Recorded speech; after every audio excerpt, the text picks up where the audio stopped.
Greetings, Sentinels fans! I got my shot. And hey, look at this! I'm talking about the actual card game. What a novel concept. Today I'm going to talk about more promo variants. And this one is going to be about the expansions for Wrath of the Cosmos and Shattered Timelines.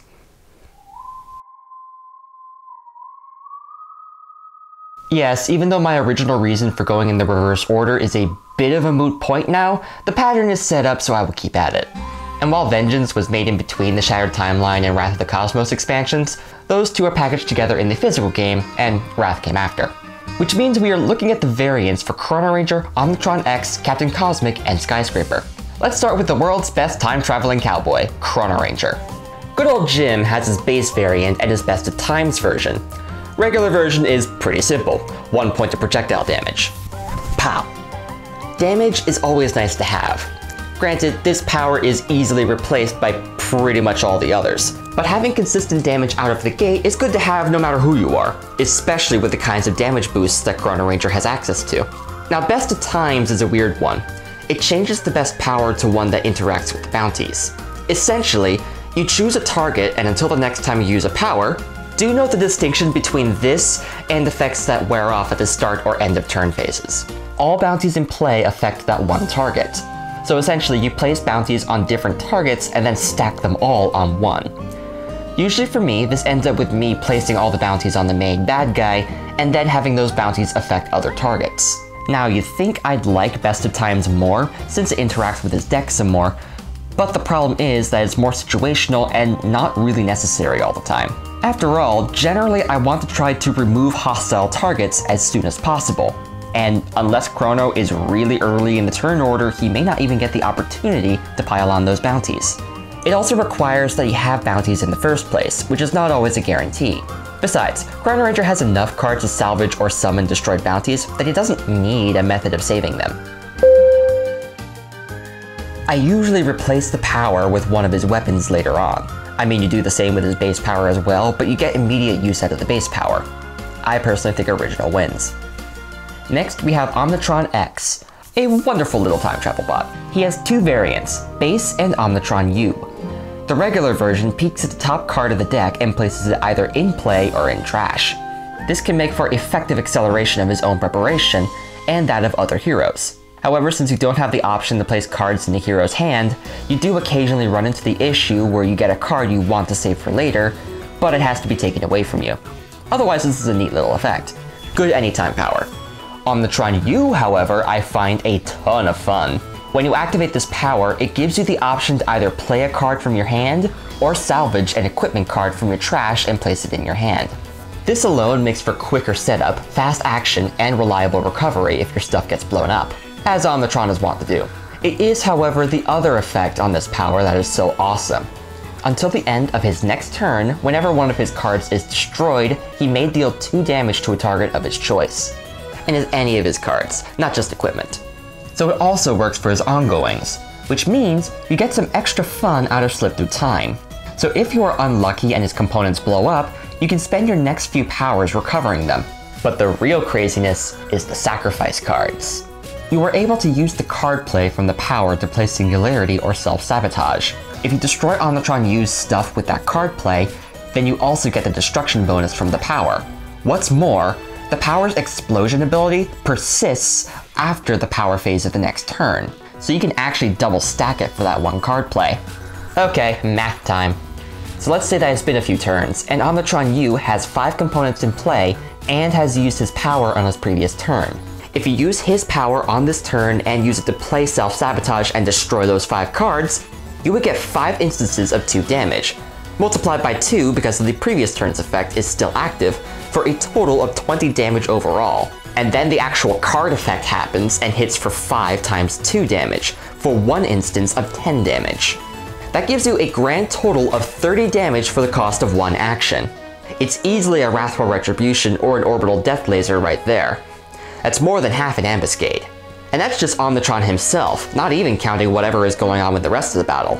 If you have a damage boost or out of turn power uses, it gets even wilder. So as you probably guessed, I believe this is the better and more fun version of Omnitron. But now moving beyond the Shattered Timelines to Wrath of the Cosmos. Let's start with Captain Cosmic. Now, I have already gone over these variants in my Let's Talk About video about Captain Cosmic, arguably the second most controversial video on my channel. But let's go over them quickly. Base peeks the top card and decides whether to put it in play or his hand. What would be awesome for other heroes is just kind of okay with his generally underpowered deck. Primordial's Cosmic can shuffle destroyed constructs and either draw or play a card to replace. Neat in theory, not so great in execution. Either his constructs are getting destroyed, in which case the power does nothing, or they are being destroyed, then you are giving yourself a net neutral or a negative. It isn't especially helpful against area of effect attacks, and it particularly invalidates my favorite card in his deck.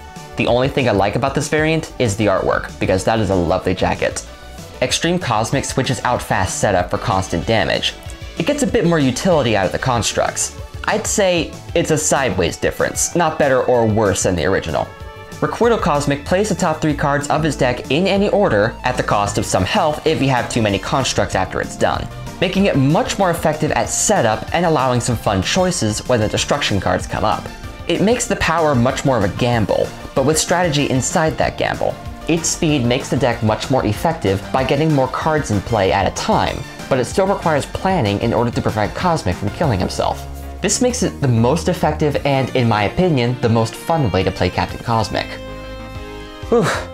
First time I had to do a hero with more than one variant card. I guess it's a good thing that I've already done that one technically. So, who's next? Skyscraper!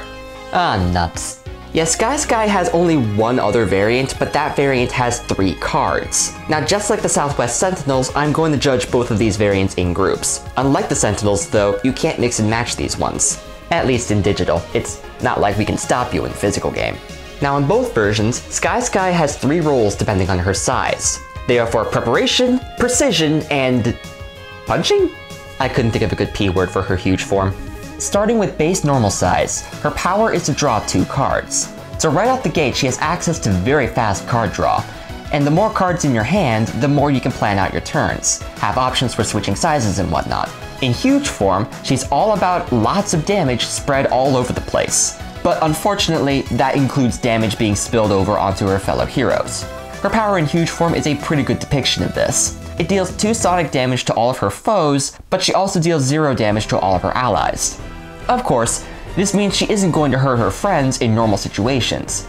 But if there are power boosts out, like Proportionist, then she can be a danger to her allies. So this power is used carefully in some situations. Might want to have a Thorathian Monolith at the ready.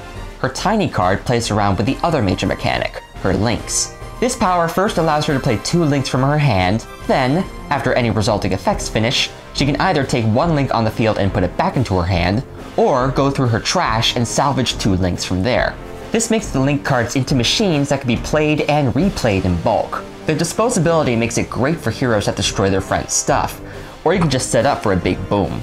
Now Extremist Skyscraper gets in on some interesting business.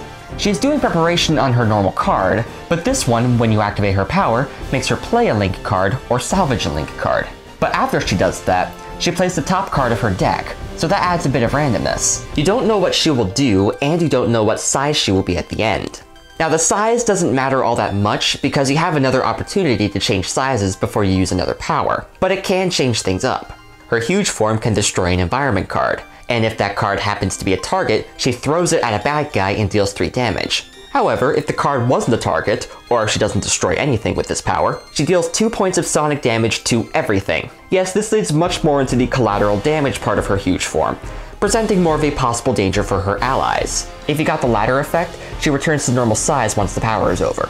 Her Tiny card is a bit simpler. She selects a target and deals toxic damage depending on the amount of links stacked on them. If they have no links, then it's 1 damage. If they have 2 links, then it's 3 damage. If it's 5, then it's 6 damage, and so on following the math. This encourages players to stack a ton of links on the big bad so they can slam them hard with this power. Now this power forces her to return to normal size unless you destroy a link card. So if you have no ways of getting small again, and you want to keep slamming the bad guy, get rid of a link. Thankfully, it doesn't have to be attached to that bad guy. Any link will do. Now, when you are playing Extremist, you will note that your size changing a lot more often, being capable of doing so with card plays and with power uses. This means you will also get a lot more functionality out of Proportionist, as it will activate a lot more frequently. Honestly, when I talk about good variants, this one is always my go-to. It's not necessarily more or less powerful than her original version, but it completely changes how you play her. Granted, she does this by changing 3 powers instead of just 1, but hey. So this is another one of those cases where I can't decide which one is better or which one is more fun. It will all come down to preference. And with that, it is time to go. I hope you have enjoyed this video. Like and subscribe, yada yada yada. See you next week, and take care, friends.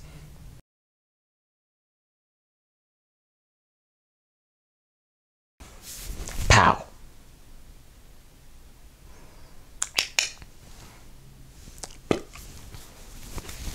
Singularity or self-sabotage. Or is it self-sacrifice? I really ought to look up these card names before I actually start recording. Whatever. Neat in theory, not so great. God damn it.